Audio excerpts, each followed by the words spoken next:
கிறிஸ்துவுக்குள் அருமையான சகோதர சகோதரிகளே, உங்களை யாவரையும் ரோமர் 9:5 படியாக சர்வத்திற்கும் மேலான தேவனாகிய கர்த்தராகிய இயேசு கிறிஸ்துவ நாமத்தில் உங்களை வாழ்த்தி இந்த வார்த்தை நேரத்திற்குள்ளாக உங்களை அழைக்கிறேன். இன்றைக்கு நான் கொண்டு வந்திருக்கிற வசனம் 2 கொரிந்தியர் 5:17. இப்படி இருக்க, ஒருவன் கிறிஸ்துவுக்குள் இருந்தால் புது சிருஷ்டியாய் இருக்கிறான், பழையவைகள் ஒளிந்து போயின, எல்லாம் புதிதாயின. கண்களை மூடுவோமாக. ஏசப்பா, இன்றைக்கு இந்த வார்த்தை நீர் எங்களுக்கு மன்னாவாக பிட்டு கொடுத்து, இந்த வார்த்தை மூலமாக நீர் எங்களை பலப்படுத்தும். இந்த வார்த்தை எதற்காக பேசப்பட்டதோ, எதற்காக நீர் எழுதி வைத்திருக்கிறீரோ, அதை நாங்கள் உணர்ந்து கொள்கிற ஒரு அறிவை இன்று எங்களுக்கு தாரும். இயேசு கிறிஸ்துவின் நாமத்தில் ஆமென். இன்றைக்கு இந்த வசனம் அநேகருக்கு தெரிந்த வசனமாக இருந்தாலும் இதோடைய முழு பூரணத்தை இன்றைக்கு அநேக கிறிஸ்துவர்கள் அறிந்து கொள்ளவில்லை. ஏனென்றால் இந்த வசனத்தில் பாருங்க, அங்கே ஒரு முக்கியமான ஒரு காரியத்தை நாம் அங்கே ஆராய்ந்து பார்க்க வேண்டும். ஒருவன் கிறிஸ்துவுக்குள் இருந்தால், அப்படி என்றால் கிறிஸ்துவை அறிந்தான் அல்ல, கிறிஸ்துவை தெரிந்து கொண்டான் அல்ல, கிறிஸ்துவை அவன் பார்த்தான் அல்ல, ஆனால் கிறிஸ்துவுக்குள் இருந்தால், அவன் இயேசு கிறிஸ்துவுக்குள் இருந்தால் அவன் புது சிருஷ்டியாய் இருக்கிறான், பழையவைகள் ஒளிந்து போயின, எல்லாம் புதிதாயின என்று எழுதப்பட்டிருக்கிறது. ஏனென்றால் இங்க பாருங்க, இந்த இயேசு கிறிஸ்துவுக்குள் இருந்தால் என்கிற அந்த வார்த்தையில அவ்வளவு ஒரு ஆழமான அர்த்தங்கள் இருக்கிறது. அதனால் கவனமாக கேளுங்கள். ஏனென்றால் 2 வசனங்கள் இருக்கிறது. நீங்கள் கிறிஸ்துவை அறிந்து கொள்கிறது ஒரு காரியம், ஆனால் கிறிஸ்துவுக்குள்ளாக இருப்பது இன்னொரு காரியம் என்பதை யோவான் 3ஆம் அதிகாரத்தில் நிக்கோதேமியுக்கு ஏசப்பா சொல்கிறதை கொண்டு நாம் அதை அறிந்து பார்க்க முடியும். ஏனென்றால் 3ஆம் வசனத்தில் பாருங்க, இயேசு கிறிஸ்து ஒருவன் மறுபடியும் பிறவாவிட்டால் தேவனுடைய ராஜ்யத்தை காண மாட்டான் என்று மெய்யாகவே உங்களுக்கு சொல்லுகிறேன் என்று சொல்லுகிறார். அப்படி என்றால் ஒருவன் மறுபடியும் பிறவாவிட்டால் என்றால் நீங்கள் இயேசு கிறிஸ்துவை அறிந்து கொள்கிற ஒரு தருணம். நீங்கள் இயேசு கிறிஸ்து என்னுடைய சொந்த இரட்சகர், அவர் தான் உண்மையான தேவன் என்று அறிந்து கொண்டு ஒரு முதலாம் படி எடுத்து நீங்கள் கிறிஸ்துவத்திற்குள்ளாக நீங்கள் வருகிறீர்கள்.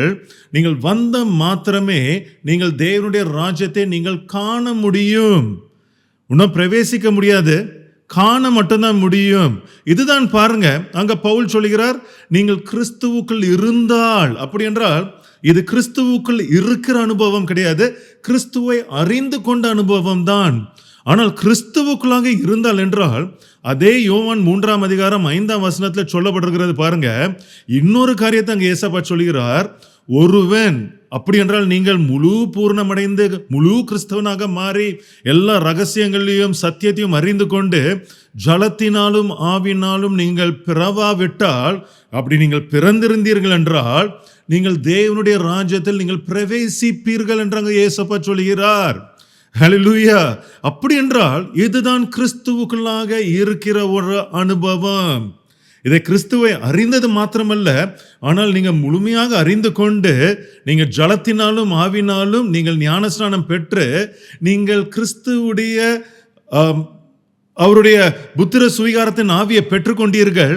ஆதலால் இப்பொழுது நீங்கள் கிறிஸ்துவுக்குள்ளாக இருக்கிறீர்கள். ஹல்லேலூயா. அப்படி என்றால் இன்னைக்கு நிஜமாகவே நாம் எப்படி கிறிஸ்துவுக்குள்ளாக இருக்க முடியும் என்றால், இன்றைக்கு நான் சொல்கிறேன், அதன்படியாக தான் இன்றைக்கு நாம் தியானிக்க போகிறோம்.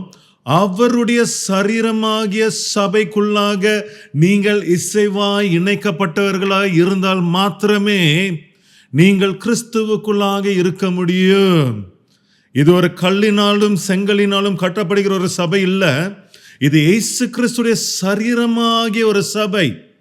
இப்படிப்பட்ட ஒரு சபையில ஜீவ கற்களாகிய நாம் அந்த இயேசு கிறிஸ்துவாகிய ஜீவ கல்லுடன் நம்ம சேர வேண்டும். இப்படி சேருகிறதான் ஒரு சபை. இப்படிப்பட்ட ஒரு அனுபவம் உங்களுக்குள்ளாக இருந்தால்தான் நீங்க கிறிஸ்துவுக்குள்ளாக இருக்க முடியும். நான் ஏன் இதை சொல்கிறேன் என்றால், இன்னைக்கு அநேக கிறிஸ்தவர்கள் உங்களுடைய சபைகளை நீங்கள் புறக்கணிக்கிறீர்கள். நீங்க உங்க சபைக்கு நீங்க போறதில்ல. உண்மையாகவே உங்களை வழி நடத்துகிற சபையா இருந்தனா அதுக்கு நீங்க உண்மையாகவே இயேசு கிறிஸ்துவுக்கு நீங்க விசுவாசம் உள்ளவர்களாக இருக்க வேண்டும். ஆனால் இன்றைக்கு பாருங்க, அநேகர் அப்படி இல்லாதபடினால் இன்னைக்கு கிறிஸ்துவுக்குள்ளாக இருக்கிறார்கள் என்று சொன்னாலும் அவர்கள் கிறிஸ்துவுக்குள்ளாக இல்லை. அங்கதான் பாருங்க, பவுல் எபேசியர் 2ஆம் அதிகாரத்தில் அழகாக சொல்கிறார். இங்க பாருங்க, அங்க இயேசு கிறிஸ்து தான் இந்த சபைக்கு மூளைக்கல்லாக இருக்க வேண்டுமாம்.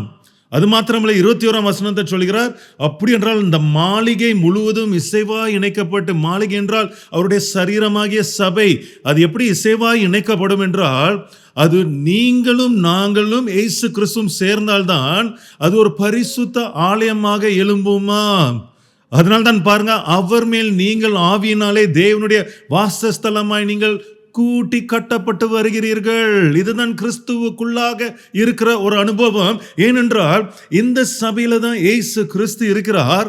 இப்படிப்பட்ட இயேசு கிறிஸ்து தலைவராக இருக்கிற சபைகள் இங்குதான் நீங்களும் ஐக்கியமாக இசைவாய் இணைக்கப்பட்ட பிள்ளைகளாக இருக்க வேண்டும்.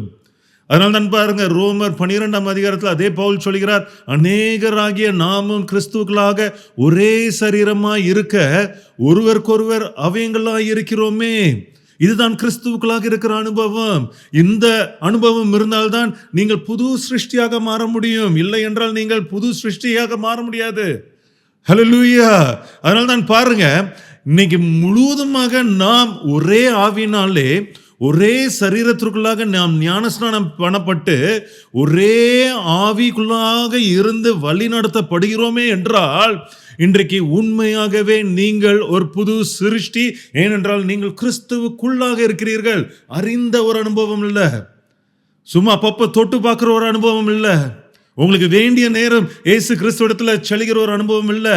ஆனால் முழுமையாக உங்களுடைய ஆவி, ஆத்மா, தேகம் யாவற்றையும் இயேசு கிறிஸ்துவுக்கு சமர்ப்பித்து நீங்கள் முழுமையாக இயேசு கிறிஸ்துக்களாக நிலைத்திருக்கிறீர்கள், கிறிஸ்துக்களாக இருக்கிறீர்கள் என்று நீங்கள் அப்படிப்பட்ட ஒரு சாட்சியான ஒரு அஸ்திபாரம் மேல் நீங்கள் இருந்தீர்கள் என்றால் நீங்கள் தான் கிறிஸ்துவுக்குள் இருக்கிறவர்கள், நீங்கள் தான் புது சிருஷ்டியாக மாறுவீர்கள்.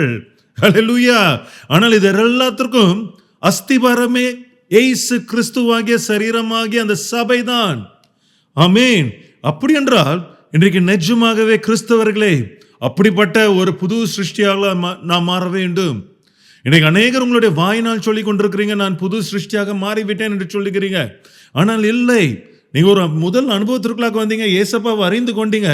ஆனால் இன்னும் உங்களுடைய பழைய பழக்க வழக்கங்கள், பழைய பாவங்கள், உங்களுடைய பழைய சமுதாயங்கள் எல்லாமே உங்களோட சேர்ந்து இன்னும் வந்து கொண்டே இருக்கிறதே. அப்படி என்றால் நீங்கள் மாறவில்லையே. எல்லாமே வாயினால் ஏறெடுக்கிற அறிக்கையாக மாத்திரம்தான் இருக்கிறதே. அதனால்தான் பாருங்க, பவுல் தீமோத்தேயுக்கு இந்த தேவனுடைய வீட்டில், அப்படி என்றால் சபையில் நாம் எப்படி நடக்க வேண்டிய ஒரு வகையை அறிந்து கொள்ள வேண்டும் என்பதை அங்க அழகாக சொல்றார் பாருங்க. அப்படி என்றால் பாருங்க எப்படி நடந்து கொள்ள வேண்டுமா. 1 தீமோத்தேயு 3ஆம் அதிகாரம் 15ஆம் வசனத்துல இருந்து வாசிப்போம், கவனமாக கேளுங்க. அப்ப அங்க சொல்லுகிறார் பவுல், தேவனுடைய வீட்டிலே நடக்க வேண்டிய வகையை நீ அறியும்படி இவைகளை உனக்கு எழுதுகிறேன். ஆமென். நீ எப்படி தேவனுடைய வீட்டில், அப்படி என்றால் சபையில நீ இருக்க வேண்டுமா. அந்த வீடு எப்படிப்பட்ட வீடு என்று சொல்கிறார் பாருங்க பவுல், ஜீவனுள்ள தேவனுடைய சபையாக இருக்கிறதாம். அப்படி என்றால் அந்த ஜீவனுள்ள தேவன் வாசம் செய்கிற ஒரு சபை, ஒரு சரீரமாக இருக்கிறதாம். அதற்கு சத்தியத்திற்கும் தூணும் ஆதாரமுமா இருக்கிறது. அந்த சபை சத்தியத்திற்கு ஆதாரமா இருக்கிறது, அது தூணாக இருக்கிறது, நம்முடைய விசுவாசத்திற்கு தூணாக இருக்கிறது. ஹல்லேலூயா. அப்படி என்றால் இங்க பாருங்க, பவுல் தீமோத்தேயுக்கு இந்த சபையையும் அந்த சரீரமாகிய கிறிஸ்து என்கிற அந்த சரீரமாக நாம் இசைவாய் இணைக்கப்பட்ட அந்த சபையையும் தேவனுடைய ஆவிக்கும் அவர் அங்க பாருங்க ஒரு பூர்த்தி செய்கிறார், ஒரு கனெக்ஷனை உண்டாக்குகிறார். அதை சொல்லிவிட்டு தான் பாருங்க ஒரு மகிமையான ஒரு வெளிப்பாடு அங்க சொல்லுகிறார். அன்றியும் தேவ பக்திக்குரிய ரகசியமானது யாவரும் ஒப்புக்கொள்கிறபடி மகா மேன்மை உள்ளது. இன்னைக்கு கிறிஸ்தவர்களே, இந்த தேவ பக்திக்குரிய ரகசியத்தை தான் நீங்கள் அறிந்து கொள்ள வேண்டும். ஏனென்றால் இதுதான் சபையில கொடுக்கப்படுகிற சத்தியம், இதுதான் சபையில கொடுக்கப்படுகிற பிரசங்கமாக இருக்க வேண்டும். அது என்னதான்? தேவன் மாம்சத்தில் வெளிப்பட்டாராம். தேவகுமாரன் இல்ல, ஒரு இரண்டாம் மனிதன் இல்ல, ஒரு தீர்க்கதரிசி இல்ல, ஒரு தாசன் அல்ல, ஒரு இம்மானுவேல் அல்ல, தேவனே, உங்க யெகோவா தேவனே மாம்சத்தில் வெளிப்பட்டாராம். அப்படி என்றால் இந்த மாம்சம், இந்த சரீரம் தான் அவருடைய சபை, இயேசு கிறிஸ்துடைய சரீரமாகிய சபை. இந்த தேவன்கிறது ஆவியான அந்த யெகோவா தேவன். அந்த யெகோவா தேவன் இயேசு கிறிஸ்து என்கிற ஒரு சரீரத்தில் வெளிப்பட்டு இப்பொழுது நம்மை அந்த ஆவியின்படியாக அவருடைய சரீரமாகிய, அதான் அவர் தெரிந்து கொண்ட ஒரு சரீரமாகிய அந்த இயேசு கிறிஸ்து என்கிற அந்த சரீரத்தில் நம்மை இணைத்து நம்மளை ஒரு சபையாக உருவாக்கி இருக்கிறார். இப்படி இருந்தால் மாத்திரம்தான் நீங்கள் தேவனுடைய புத்திரர்களாக இருப்பீர்கள், நீங்கள் கிறிஸ்துவுக்குள்ளாக இருப்பீர்கள், நீங்கள் தான் புது சிருஷ்டியாக மாற முடியும். நீங்கள் இப்படிப்பட்ட ஒரு சரீரமாக சபையில் இருந்தால்தான் உங்களுடைய நடவடிக்கைகள் யாவும் பரிசுத்தமாக இருக்க முடியும். நீங்கள் சத்தியத்தை நீங்கள் கடைபிடிக்க முடியும். நீங்கள் சபையில் ஒரு தூணாக இருக்க முடியும். நீங்கள் தேவனுடைய ராஜ்யத்திற்குள்ளாக பிரவேசிக்க முடியும். காண்கிற அனுபவம் இல்ல, பிரவேசிக்க முடியும். அப்படி இருந்தால்தான் நீங்கள் இந்த உலகத்தை ஜெயித்தவர்களாக காணப்பட முடியும். ஹல்லேலூயா. அப்படி என்றால் இங்க பாருங்க, பவுல் சொன்ன அந்த காரியம், ஒருவன் கிறிஸ்துவுக்குள்ளாக இருந்தால் புது சிருஷ்டியாய் இருக்கிறான், பழையவைகள் ஒளிந்து போயின, எல்லாம் புதிதாயின. ஹல்லேலூயா. இன்னைக்கு நிஜமாகவே இது ஒரு ஆழமான ஒரு வசனம். ஏனென்றால் இது ஒரு அடிப்படையான ஒரு விசுவாசத்தை குறித்து எழுதப்பட்ட ஒரு வசனம் அல்ல. இது முழுமையாக நீங்க இயேசு கிறிஸ்துவை முழுமனதோடு பற்றி கொண்டு உண்மையாகவே அப்போஸ்தலர் 2:38 படியாக இயேசு கிறிஸ்துவ நாமத்தில் ஞானஸ்நானம் எடுத்து அந்த ஆவியினாலும் ஜலத்தினாலும் நீங்கள் பிறந்தவர்களாக நீங்கள் மாறினால்தான் நீங்கள் பரலோக ராஜ்யத்துக்குள்ளாக பிரவேசிக்க முடியும். ஏனென்றால் நீங்கள் கிறிஸ்துவுக்குள்ளாக இருக்கிறீர்கள், நீங்கள் புது சிருஷ்டியாக மாற்றப்பட்டிருக்கிறீர்கள். ஹல்லேலூயா. இன்னைக்கு நிஜமாகவே அப்படிப்பட்ட ஒரு அனுபவம் நமக்குள்ளாக இருக்க வேண்டும். அதனால தான் பாருங்க, அங்க இந்த சபையில எப்படி இருக்க வேண்டும் என்று அங்க பவுல் அதே தீமோத்திக்கு சொல்றாரு பாருங்க. 2 தீமோத்தி 2:21 ஆகையால் ஒருவன் இவைகளை விட்டு நீ உலகத்தை விட்டு வெளியே வரணும். நீ எனக்கு ஒரு புது சிருஷ்டி, நீ உன்னை சுத்திகரித்துக் கொள்ள வேண்டும், உங்களை பரிசுத்தப்படுத்திக் கொள்ள வேண்டும். அதன் பின் தான் நீங்க எஜமானுக்கு உபயோகமானதும் எந்த நற்கிரிகளும் ஆயத்தமாக்கப்பட்டதுமான கனத்திற்குரிய ஒரு பாத்திரமாக நீங்கள் மாறுவீர்கள். அப்படி என்றால் இந்த சபையில் நீங்கள் எப்பொழுது தூணாக நிற்க முடியும், எப்பொழுது அவருடைய வார்த்தைக்கு ஆதாரமாக சாட்சியாக நிற்க முடியும். நீங்கள் ஒரு புது சிருஷ்டியாக மாறின மாத்திரம்தான் அது எப்பொழுது நடக்கும், இந்த உலகத்தை விட்டு விலகி உங்களை சுத்திகரித்து கொண்டு பரிசுத்தமாக்கி கொண்டு நீங்கள் அந்த எஜமான், யார் உங்களுடைய எஜமான்? பிதாவாகிய தேவன், யெகோவா கர்த்தர். அவர்தான் இப்பொழுது மாம்சத்தில் ஒரு சபை அந்த மாம்சத்தின்படியாக உருவாக்கி இருக்கிறார். இந்த சபைக்கு தான் இப்போ நீங்க உபயோகமான ஒரு பிரயோஜனமுள்ள ஒரு பாத்திரமாக மாற வேண்டும். இது எப்பொழுது நடக்கும்? நீங்கள் கிறிஸ்துவுக்குள்ளாக புது சிருஷ்டியாக மாறும் பொழுது. அப்பொழுதுதான் உங்களுடைய பழையவைகள் ஒளிந்து போகும், எல்லாம் புதிதாகும். ஏசப்பா, இன்றைக்கு வார்த்தை கேட்ட இந்த பிள்ளைகளுக்கு ஏசப்பா நீர் உணர்த்த வேண்டும். ஏசப்பா, இதோ கிறிஸ்தவம் என்பது, உம்மை அறிந்து கொள்வது என்பது ஒரு படி விசுவாசம் அல்ல ஏசப்பா, இது பல படிகள் ஏற வேண்டும் ஏசப்பா.